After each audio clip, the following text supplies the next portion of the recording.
Hey guys, welcome back to my channel. Today I am doing my March bullet journal setup. This month I am doing a Monstera leaf theme, and I am doing a serif font, or it might be sans serif, I forgot what it's called.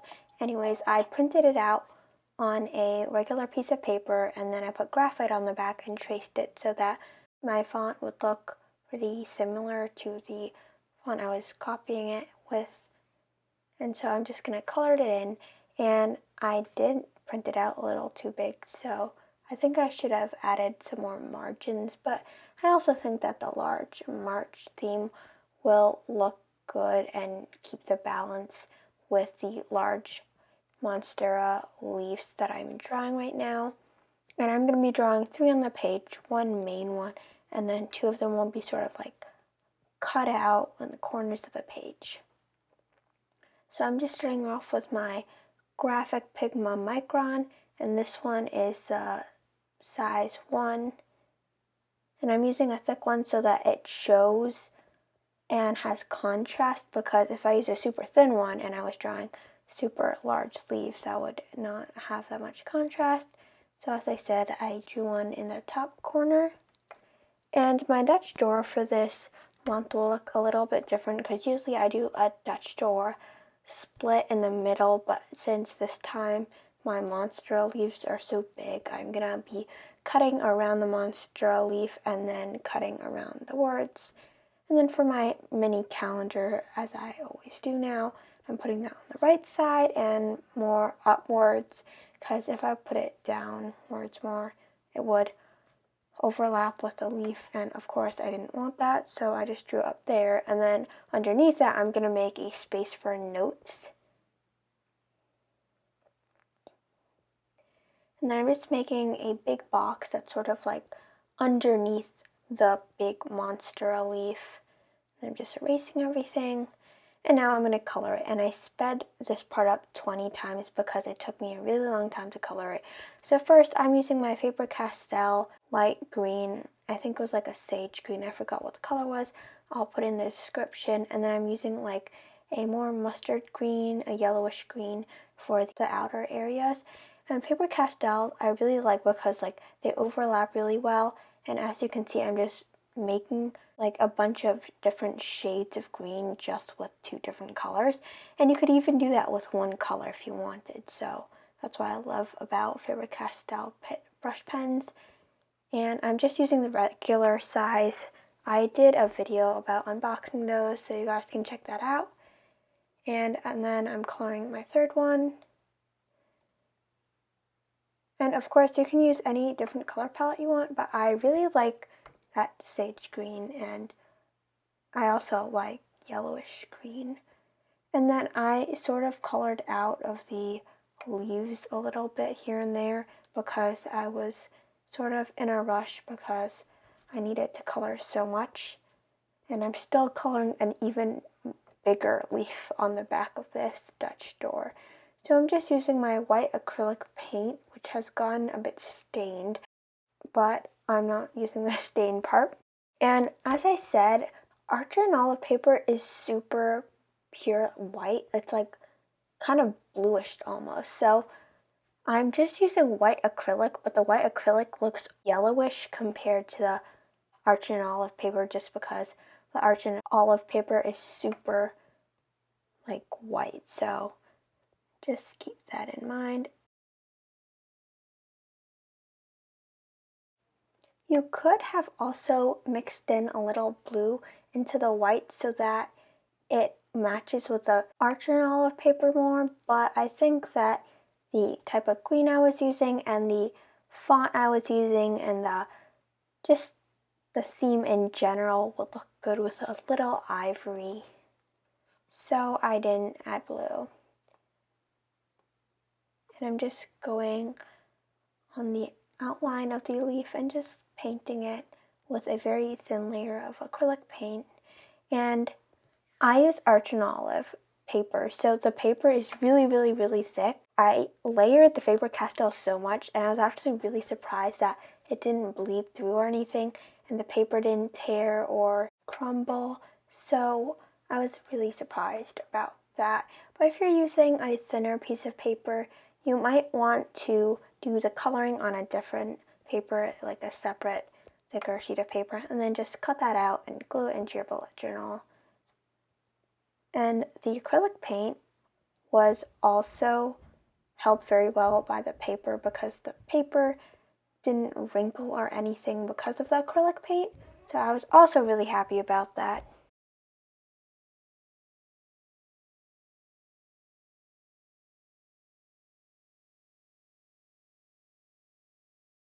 And I am just outlining it with my graphic Pigma Micron because, as you can probably see, I painted over the green and the black lines.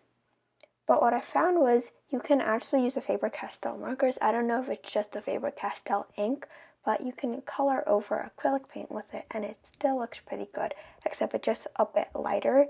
So for the areas where I was supposed to put the sage green, I used the yellower green, and then it looked.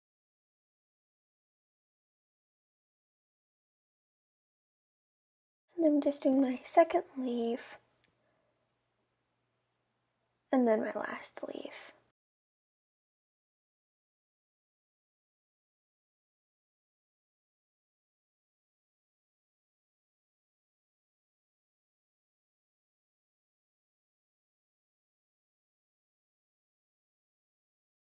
And then I quickly colored in the white parts of the leaf, and then now I'm working on my mini calendar, and I'm using my Copic multiliner medium brush to color in the days.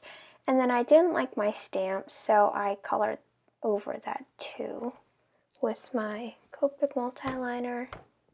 And the Copic multiliner brush medium size is actually one of my favorite calligraphy tools to use, so I used that. And then, as you can see, I used a gold gel pen to write in the days, and then I'm using a black pen to write or draw the circles, which I'm using my gold gel pen to write in the numbers again, and then of course I smeared it. But before I fix that, I'm going to cut out my Dutch door so that I can use the extra paper to fix my mistake. And that is why I like doing Dutch doors, because one of the reasons is because you can use the paper to fix your mistakes.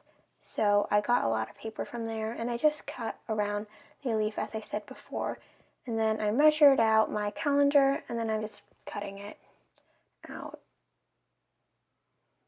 And then with my Tombow mono glue thing, I'm gonna glue it in. And I do forget the names of my stationery things, so if you guys want to know the names, just look in the description.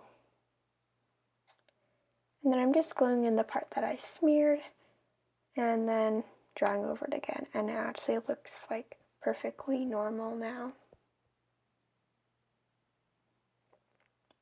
Except that, as I said before, our Olive paper is super thick, so then when I glue it on top of it, it looks really weird actually, because it's so thick that it like bulges.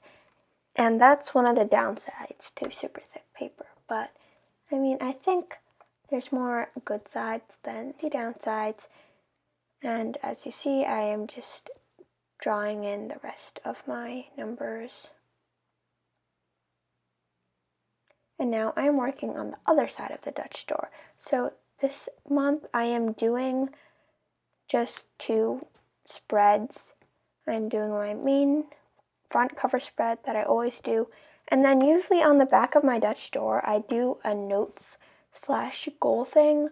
And then I do another thing, which is for YouTube ideas and brain dump.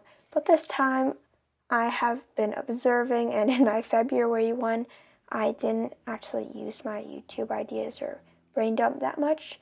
So I don't need that much space, and to save paper, I am just gonna stick all of that on the back of my Dutch doors. And I already have my notes area right below my mini calendar, and that would just be weird if I used 2 whole pieces of paper for a goals page.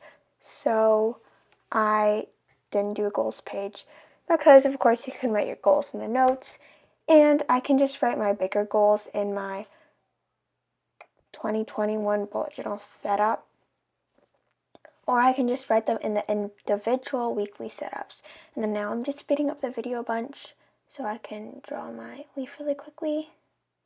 And again, I am using the same colors, same way of coloring and shading. And around the edges of the leaves and around the holes, I'm just making the green a bit darker.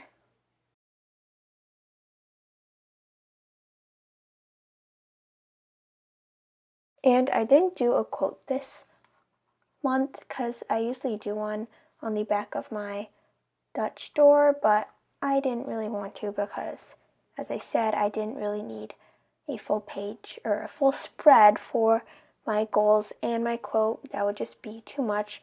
So in my Instagram, I'm going to post this mini spread that I did with some more Monstera doodles and just Monstera black and white pictures with some craft paper, and it looks super minimalistic and cool. So if you guys want to see that, follow me on Instagram at livvy.dolphin, and then you can check that out. I also try to post my weekly setups and basically any art project that I do on there, so don't forget to follow me. So now I'm just painting with my acrylic paint, and careful not to paint the spine because I'm afraid the paper might not open if I paint the spine. I don't know actually if it will, but I'm just going to paint that. And I'm also not doing a mini calendar because there's already like a mini calendar on the front side, so I'm not doing a smaller one on the bottom right corner, which I usually do. I thought that was just too much because I have such giant leaves, and then my March word, my main March word, is like super big. So, and then now I'm just outlining it again, the same thing I did with the other leaves. And I feel like March is one of the most complex spreads, probably from the 3 spreads I have done, including this one for the year of 2021. And my goal was to do a naturey theme for almost all of my spreads. And I thought that all my spreads would look similar, but I actually accomplished my goal, which was drawing all naturey spreads without having similar spreads. And I used different mediums, and I think I really like the way I did different naturey spreads. I did the snow globe with those pine trees, and then I did watercolor roses, and then these like big leaves. And I think they're all really unique. So I'm really happy that I could find a way to do my spreads without making them all look uniform. So I'm just finishing up my leaf, and there you go. Here is my March collection I set up for the year of 2021.